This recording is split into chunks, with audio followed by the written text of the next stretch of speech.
You're listening to Kels and Madi with Roots and Rise. Rooted in real life, rising anyway.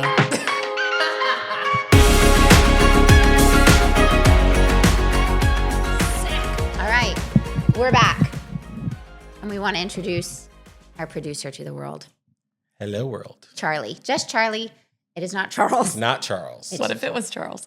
I know. So Well, I official. almost called you Charles. That's why I King. asked. You wouldn't be the first. Yeah. Is that going to bother anybody that We also have is just Henry here with screaming us. in the background? Henry's like, I want to come play too. And He's not freaking allowed. That dog, y'all, it kills my spirit. He's ruining my spirit. He's breaking my fingers. Anyway, we don't have a lot of time to because the amount of content that we are about to dive into is kind of intense, and Maddie brought this topic up, and I think that we just need to go straight up in. I'm gonna warm our listeners up a little bit with how I met Charlie and my first impressions of him, and then how it has developed over time. First met Charlie at St. Luke's. He's been leading worship for years. How long? 10 years? so I started, my first time singing with St. Luke's was 2009. Oh my God. That's wild. I was in high school. I wasn't even on staff yet. So I ended up being on staff later. So I used to sing in a background vocals group for Lifelight, 2009. That's crazy. Yeah. That is insane. Okay, so now it really tracks, because there's been some vocalists that have been there for that long, if not longer, when I first started working there. And I could definitely tell the vibes were interesting, because I think that when somebody has been in a space for that long and it feels like they're home, and then you have somebody that's barely introduced and then just thrown into it. And I also have a pretty wacky personality. I think that there was some growing pains maybe. And meeting Charlie, it was like meeting the mayor of a town that you're moving in and you have a job, but you're not quite sure what the job is.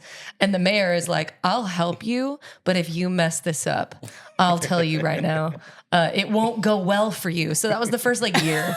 Him and Mervin and Susan, all three, I think collectively were and also then Mervin disappeared for 3 months. So that was fun. Yep, that was good. Mm-hmm. And so it was being thrown into fire. And so after, I would say, giving birth to 2 kids, you watched my personality change multiple times. Yeah. And it wasn't until, I'm not sure what was the breaking point. I think it was me coming to you and being like, hey, I have some problems that I need you to help me with. And you were like, finally. Finally, you're asking for some sage wisdom. And that's such a sign of a wise person. I'm not going to come to you No. until you're ready to ask. Well, everybody's experiences are different. So it wouldn't help anything for me to come in and say, okay, this is what's going to happen. Because my experiences, my personality, my temper, all that kind of stuff is not going to be the same as yours. So for me to come in and tell you, don't do this or watch out for this, you're going to be like, well, why? And that may not be the situation. But it was. And it was. And Charlie was not only unbelievably gracious, but also has become one of my dearest friends, and then has been a massive believer in dreams that I wasn't quite sure how to turn into fruition. And so I think that makes you kind of perfect to be a person for us to vulnerably ask some questions that are regarding a topic that I think a lot of our listeners, you're going to brace. I need you to all brace for impact here, because this is a topic that Maddie brought up, and I think we've talked about it ad nauseum. But I think that Charlie is the person to steward this conversation, specifically about race in Oklahoma, and even more specifically, his story, how he has experienced racial microaggressions, full racism. He's also climbed multiple ladders in different corporations. He's running for public office. He's had so many different experiences. You'll be able to speak to what it's been like being a Black man in Oklahoma in each one of those spaces. And it's not your job to educate us, but it is a real honor to be able to navigate this with you today as we ask some questions that we have. So my first question is, how has racial microaggressions affected your trust in everyday interactions with people? Microaggressions is one of those that's it's a difficult conversation because me being who I am, I'm always hoping for the best out of every person. Yes, you are. So you go and watch and you hear things, you're like, well, that's not what they meant. The fourth time they said it, the fifth time they've said it. Right. And there's things that you try to navigate a system because you go through life trying to make sure everyone else feels comfortable. I remember having this conversation with a friend who was white, and we're talking about things like walking on a sidewalk. And when you step off of the sidewalk, so a white woman walks by so she feels more comfortable. And he was like, wait, what? You do what?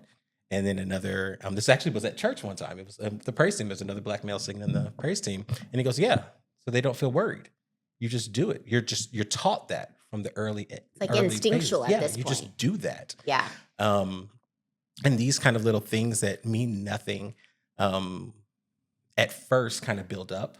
So people make comments of like, oh my gosh, you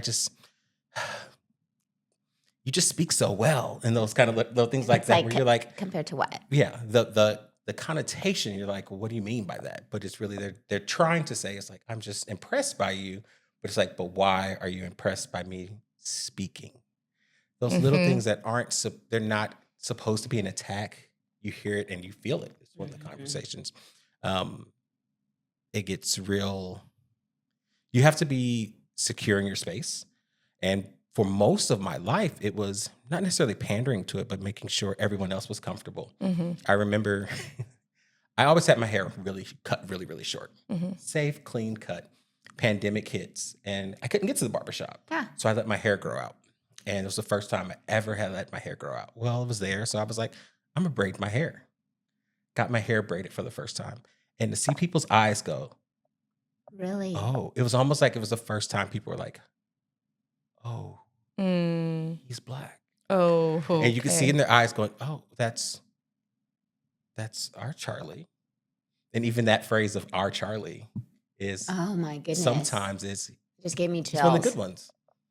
And you'll get that at times. Now, over time, when you're around longer and longer, it's not there, but you'll hear these kind of comments before. So it's those the kind of microaggressions of, that wasn't the intention, but everyone else would go, but why would you say that? Those kind of moments. So there's Right. all kinds of little things that can happen in that way. And it's just, for me, it's life. For some of my friends, they go, Charlie, if anybody can do it, it's you. You have to be the one to open the door to allow the rest of us. And like, that's not a burden I want to carry, but also my experiences and the things I've gotten to do in life, I know that I wear that. I carry that. I get to be the opportunity to say, okay, guys, we're going to do this. I have the community. I've been around enough people that look like me, that don't look like me, that trust me. Now we're going to walk together. So it's not just me. It's not just, oh, Charlie says it's okay, so now everyone says it's okay. No, but it's going to introduce other people and pulling people up. I always say, if I'm climbing a ladder, I have one hand up, one hand down.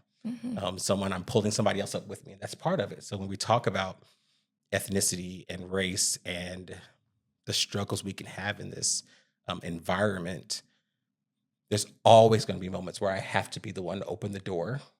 But that doesn't mean I have to be the only one that opens the door. And that's the part, I think, of making sure you're teaching everybody else in these moments and then letting people know, hey, I know what you said and I know what you meant. Let's talk about how that can be perceived. Yeah. I like how you said that. It's what Kelsey said when we were talking about asking you to be on the podcast was very enlightening to me. You said you have lots of people who say, I'm not racist, I don't see color. And then they're having these microaggressions, but they can't face them because they're ashamed. But I think the first step is going, oh, I've done that. And I didn't even realize it. Or to become aware, to be able to work on it. It's a hard thing to say, but like racism is ingrained in us from birth in micro ways. And you can't work through it until you confront it. And you know what I think is interesting is a lot of our listeners are, there may be some, what I would say is not exhaustion, but like the narrative since I would say 2020 has been pretty consistent. And there may be that, like, you get white people that roll their eyes at this conversation because they're like, well, we've been talking about it and I'm not going to apologize for being like absolutely insane comments that are there's crazy. A lot of them. A lot of them. Well, I think because you brought this up, that like oppression that Black people have been facing since truly like the dawn of time, but specifically since they were captured and brought here into the Americas in enslavement, that oppression, to even have a glimpse of it makes white people feel very uncomfortable. And what I find is that it's actually a mirror for the lack of empathy that white people have. They don't have to have that type of empathy or that type of sympathy because we've never had to confront it. We've never had to like actually confront that type of oppression, because the system was set up for us to succeed. And I think it's, I guess my train of thought kind of went off. I'll segue from this is that this is what you're referring to is the whole conversation that kind of gave me this idea was, I was talking with my husband and he's been very into, a lot of the political climate and the social climate lately. And it's really been bothering him. And it's been annoying me that it's been bothering him so much because I'm like, you're not doing anything. Like, why is this taking up so much space for you? And then it dawned on me and I said to him, you know what? This is the first time as a white, successful man you have felt oppressed. You have issues that you can't just immediately fix because of who you are. As a woman, I have felt that way before. And then it made me pause and step back and go, and I have so much privilege. There's just tiers of people that are feeling this way. And that's why a lot of people are just like, whatever, like been dealing with this for a while. This is no new news. But it was very eye-opening for Andrew because he was like, wait, what? This is what it feels like? I'm like, yeah, that's why there's so much rage. And that's why there's so much heartache and fighting and exhaustion because it's a hard feeling and it's hard to empathize until you feel it.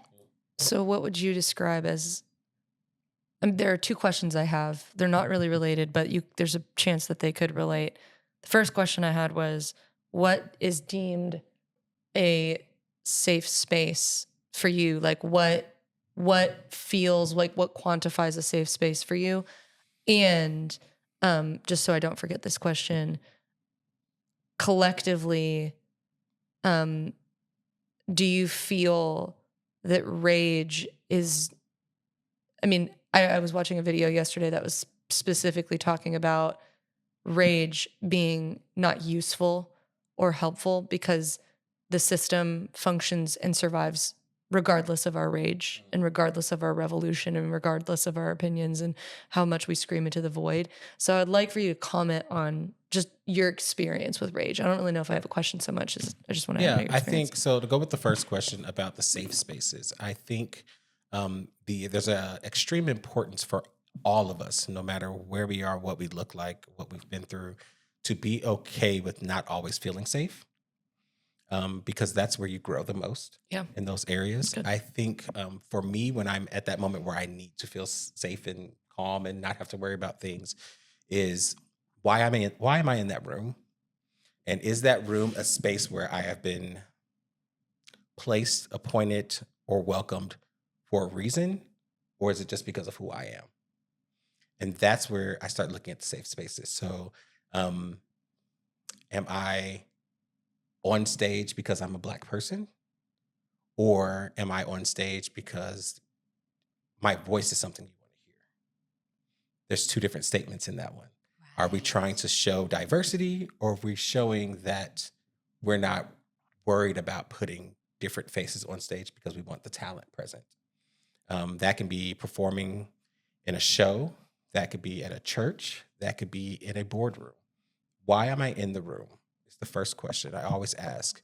And then the longer I'm with those other people in the room, I can see if it's a microaggression or if it's them working through that one. And people will say this all the time, and I understand it. And it comes from a great place of like, it's not your place to educate.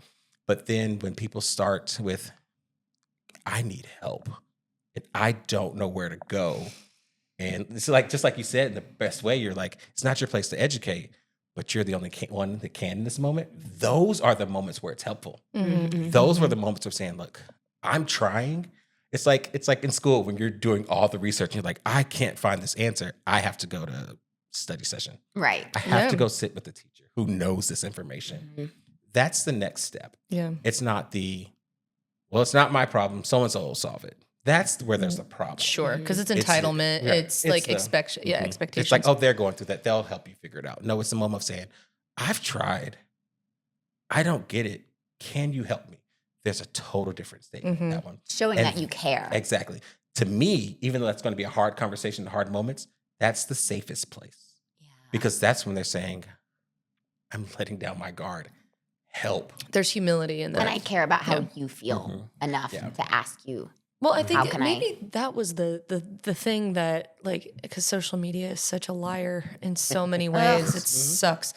But there's this, I mean, there was this whole thing. I mean, it was very confronting in 2020 with George Floyd's death, and that there was a lot of us that were like, okay, we need to get our shit together, and we need to like we need to like figure this out, because at that point a lot of us were like having kids, like, and we were like, oh my God, we didn't even realize how racist we were, and we can't have racist kids, and we got to like make sure that we change the system.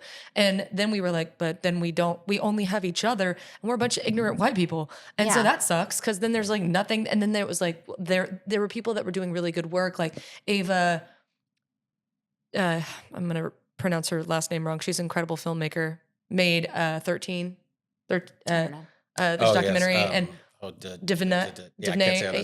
She made an incredible documentary. There was a lot of people that were writing really great books, really great editorials. There was a lot of information out there, but it still isn't the same as connecting with somebody, creating a true connection and a friendship, creating trust so that you can ask the difficult questions.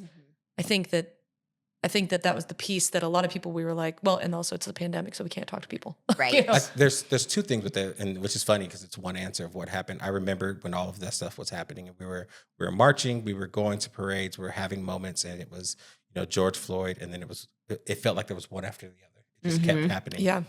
And it's still happening. Yeah. And then that's when the rage was kicking in for me. I've always been the calm and I still am, even tempered person, but I didn't know what to do. We're living in this pandemic. We're stuck in the house. When we get out, you're like, are you safe to do anything? What's going on? All this kind of moments. And people are living through it now and things. And I had no clue after Ahmaud Arbery was killed. I didn't know what to do to help others understand. Yeah. And ironically for me, it turned back to music. It turned back to a song, and it turned back to the musical Ragtime. Yeah. And good musical. I like to sing. I have a good time. I'm a decent vocalist. He's so good. But I have extremely, Kelsey, talented friends. So I sit back in this way of not wanting to present myself. Like, I'll go at church, love it, because it's about worship. It's not about my vocals. It's fine. It's good enough for that moment, but it's more about what God's doing in that moment. Right. Amen. Musical theater and other things, performing on a track, it's humbling. Go sit in the background with everybody else. And I'm fine with that. I know my role. But I needed to do something because I was angry and I didn't know what to do. So I think I was clearing out my house, and I loved the acoustics in the house at the moment. And I was like, I'm going to sing this song. So I sang Make Them Hear You from Ragtime. Oh my goodness. And I recorded it. And it was the very first time I recorded myself by myself singing and posted it on social media. And wrote a little caption about dedicating this to what we're going through right now with what's happening with George Floyd, Ahmaud Arbery, and so many other people. And church members were like, what is going on? In a good way. They were just like, oh my gosh. And not in a microaggression way. I didn't feel like this, but it was like, oh my gosh, our Charlie's hurting. It wasn't about what was on media. It wasn't what was on TV or Facebook or something. It was like, oh, and you could tell in that moment by the long paragraphs of responses, it was our community's hurting. Yes. And it was their moment to have one of those. And I didn't know what to do, but I was like, that wasn't my goal. I just needed to do something. So I could have left it there. Actually, I think I did that when George Floyd was killed. And then when Ahmaud Arbery was killed, I called Michael Andreas and I called Isaiah Bailey. And I said, hey, brothers, I need you all to record the song. And they said, I'm on it. Within a day, they had both recorded the code. I told them, we got to sing it in the same key. I'm going to mash this together. So I did a mashup of the three of us all singing the song. So it wasn't just me. Because now what's happening is with our church members and other people, they're going, oh, Charlie's hurting. Oh, wait, that's Michael's hurting. Oh, no, Isaiah's hurting. Yep. Our families are hurting. And you couldn't hide from it at that moment because you've always, in a great way, welcomed us in as part of the group. And now you're saying, oh, we are not okay. So that rage, we found a moment. The rage is still there. It's still emotional. But it found a moment to go, oh, what do we all do now? And that video, we posted it and got some traction from a lot of people. And people are like, what's happening? What do we do? People are calling. I was like, I don't know the answers right now, but you need to know this is what's going on. And also look back when this musical was written. Yeah. And that's what they were going through. And what's happening now? It's no different.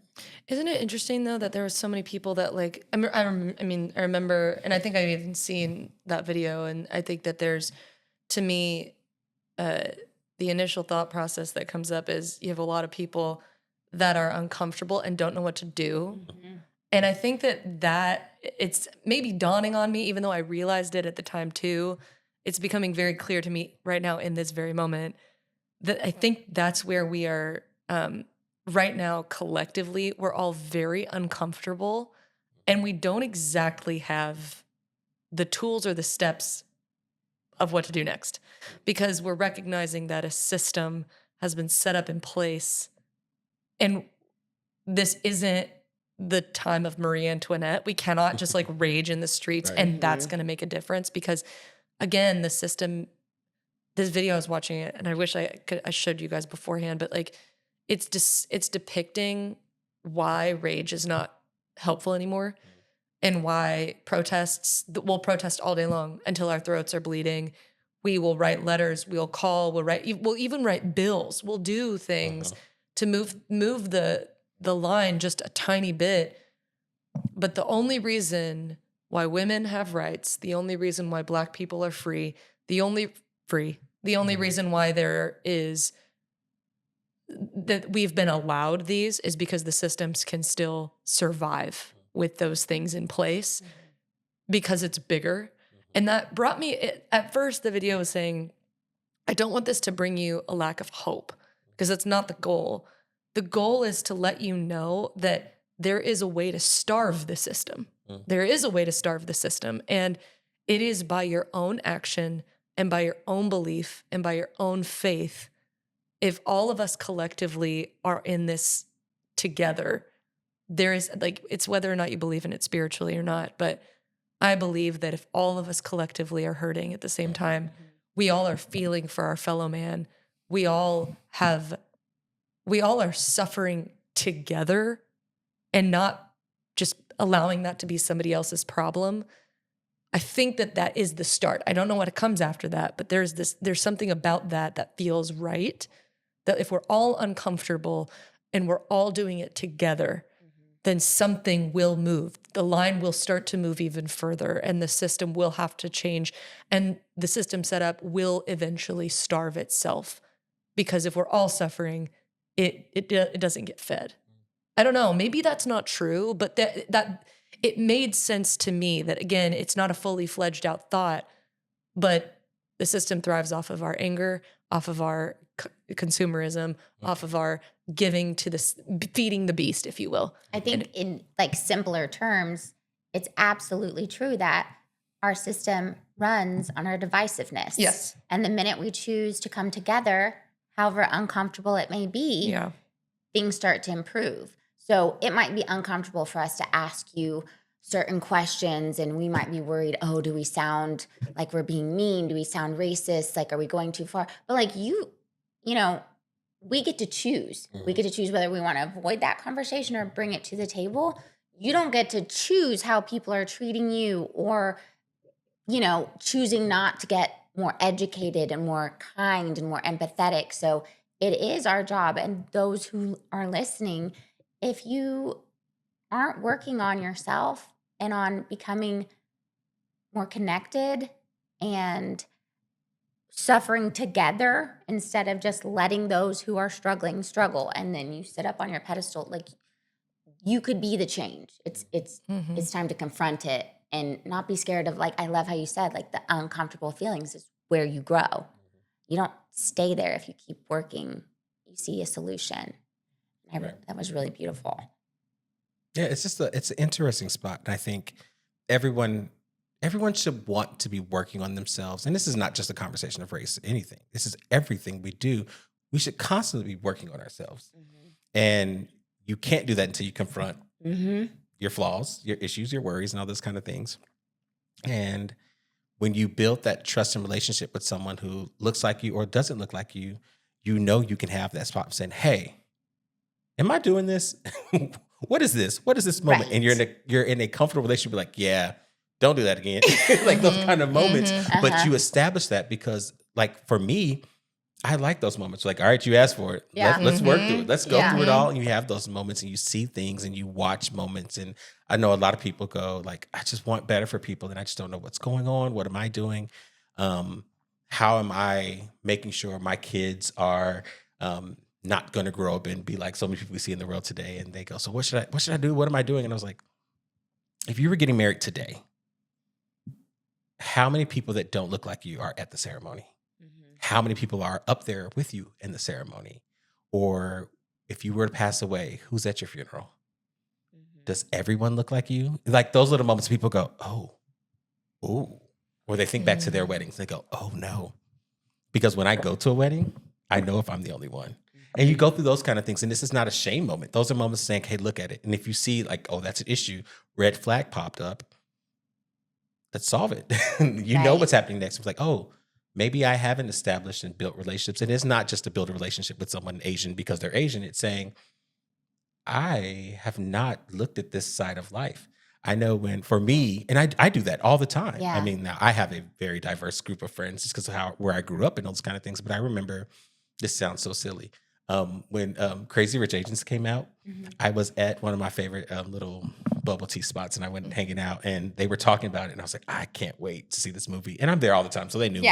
We were talking. They're like, why? I was like, I'm invited into a brand new culture in media and I'm so excited to see this. And they were like, oh, we don't have any Asian movies out. And they started laughing. And one of the guys looked at me and goes, we got Rush Hour. And I started laughing, but it was an Asian man. He was just laughing about it. I was like, that was for both of us. And we just like had a moment to laugh. But like, I'm just a common patron there. But then I thought about like, how much do I love that movie where you have an Asian cast just being an Asian cast of normal daily life, not a kung fu movie or the Science Nerd or something. It's a love story and it was universal and everybody loved it. And so hilarious. So like amazing. it was so much fun. But it was like that moment was like, awkward. I want to go, right? I was like, I want to go to Singapore. I want to see all this stuff. And it opened my eyes to things. So I started looking at all kinds of things and researching different things, cooking different, not even just buying stuff. I was like, I want to learn about this cuisine or why this is like, it welcomed me into it. So it's like, for me, that was my moment of like trying these things here and there. And then I had friends that were like, Charlie, you're always I was at work one day and it was hilarious.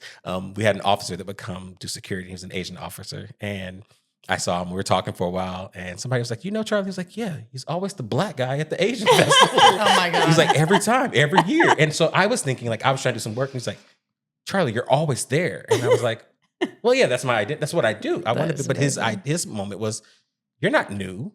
You're trying to do work, but you're already there. And that's the part where you realize when other people go, you're there already. Just keep doing the work. And I think that's where we need to be is don't be scared to not know. Don't be scared to not do the work. I mean, to do the work and those kind of moments. Like, just go at it. And you'll realize those people go like, no, you're one of our trusted people. Like, that's where we should be, where we should be the comfort zone when someone else is feeling like they're not in a safe space. I love that. Because they're saying, you're welcome here. We got you. Don't worry. If you don't feel easy, we'll calm you down. Let them help you get there. And then you're doing it together. Yeah. And that's where beauty happens. That's where community is, when you're working together It's going to be tough a little bit. And it's just amazing. I love it. I have one more question. Okay.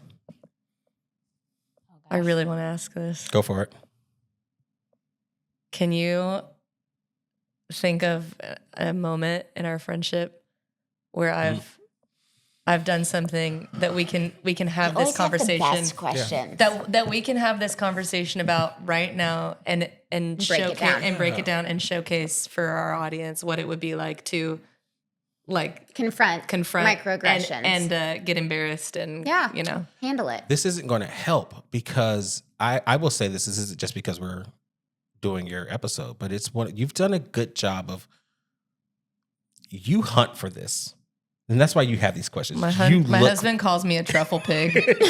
You look for the issue, and then, and I tell you this all the time, you will go with, what did I do? And it's like, this has nothing to do with something you've done. It's But not your about you, first Kelsey. Your first thought is, okay, but that's actually something, okay, but we just met it, right? Which is, this isn't about me.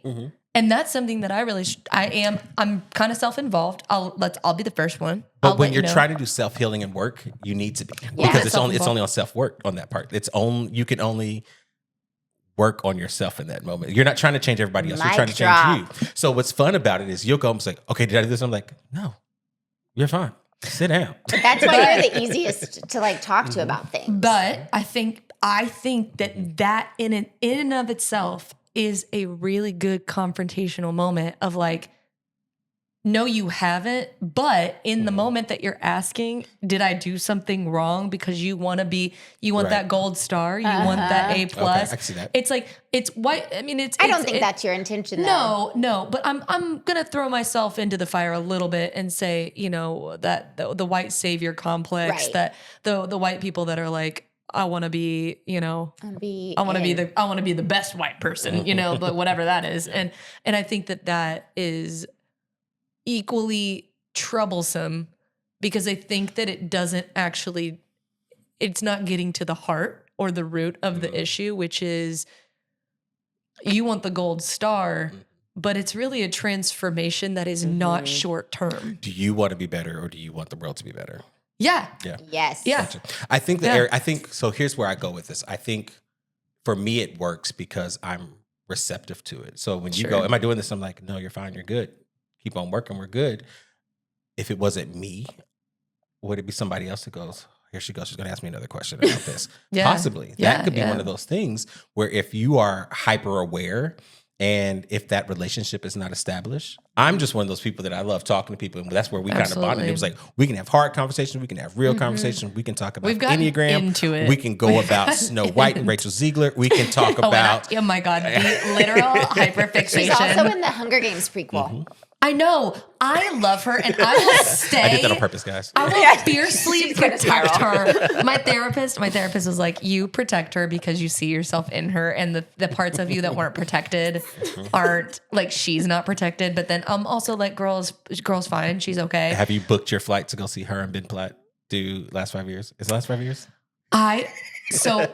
Funny you should mention that. I did on purpose. Funny you should mention that. I do know literally too much about that project. And I love that you brought it up because I went also on a hyperfixation moment with Ben Platt where I was listening to his albums. Okay. I have one of them. And he has an EP that's like incredible. There's 6 songs on it. And like one of them, he also like does the reimagining of Vienna by Billy Joel and it's incredible. And I just love them. Anyway, all this to say, could really talk about her for a long time because I hated watching people attack her for such an impeccable performance as Snow White. Like I remember this conversation. She was impeccable. I thought it was chef's kiss. Yeah.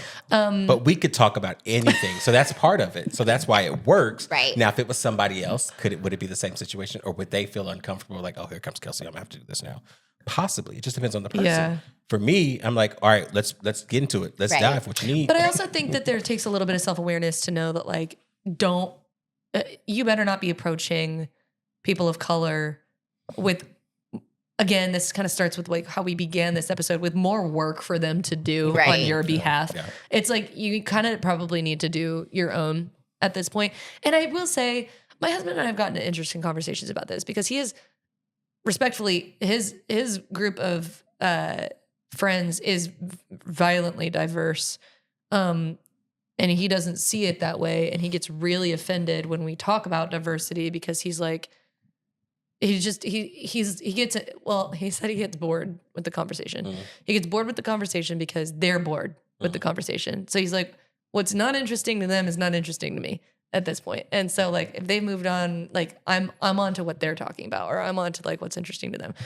But I can hyperfixate with him, and he gives me like 15 minutes a day to freak out about it. And then it makes me move on. Yeah. But this, I think, will be interesting for a lot of women listeners specifically. I know we have some really awesome male listeners that two of them. Galen and Sebastian, I hear you when I see you, and I love you guys. Galen and Sebastian listen every single episode. Then that makes 3 because Charlie has to listen to our episodes. I listen to it about 3 times as I get it all edited and ready to go. So. I love that our husbands aren't even in that list. No, he's like, I can't keep up. Sorry. But I think that the women in this, we have a lot of empathetic women that I think will hear this and will be interested to learn more, will be at least be curious. Yeah. And that's all I think that this episode, if I could hope for the best, is that people just move with a little bit more curiosity. Yeah. Oh, I love that. Move with a little bit more curiosity. It doesn't require, I don't think, any more than that, because I think curiosity, if we can all move with a little bit more curiosity and less judgment, I think the world is our oyster at that point. I'll wrap it up with, I went to a class last night. Lori Powell, do you know her? No. Okay. Do you know her? She's at St. Luke's, Edmond. Surprised you don't. She speaks like a elementary teacher, like the best kind you could think of. She's very captivating. And her class was on grace. And it kind of reminds me of this conversation in a like kind of a all-encompassing way where God's grace is infinite. It's unconditional. It's not, we sometimes think, oh, if I'm this good, I'll get into heaven. If I'm this good, I'll be the best type of Christian. But we're all equal. And I think definitely as Christians, as women, as men, we sometimes find these things that make us better and really hold on to them because we think it's going to make us more valuable. And I think once we realize God gives us all the same amount of grace and it's infinite, we can start breaking down those walls where we're like, no, actually, we're all brothers and sisters. One's hurting, we're all hurting. I'm not better than anybody. I'm not getting a, golden ticket to the pearly white gates. It's really that we're all the same. In that we're in sense. this together. Mm-hmm. We appreciate you so much. Yeah. Love you. This is me, incredible. I'm always ready to talk. I love part that. Of the problem. You're full of so much wisdom. You need to come in on the next conversation that I'm like, I know we probably have to wrap this up, but man, there's just, there's so many things I want to talk about. Maybe I'll make you do the next episode. We'll see. We'll figure out schedules and we'll see if we can make it happen. Okay. Love Thanks, you. guys. Love y'all. Love ya. Have a good one, y'all. We wanted to give a shout out to Price Mortgage Group, who is the mortgage broker of Edmond and Oklahoma City and basically any surrounding area in the state of Oklahoma. If you need a mortgage now, you need to call Price Mortgage Group and reach out to Kelsey Paul. Also, we'd like to thank Stitch and Pretty for sponsoring us with the best swag. If you need custom stitching done, any intricate, beautiful, detail-oriented design, she is your girl, stitchandpretty.com or at Stitch and Pretty on Instagram.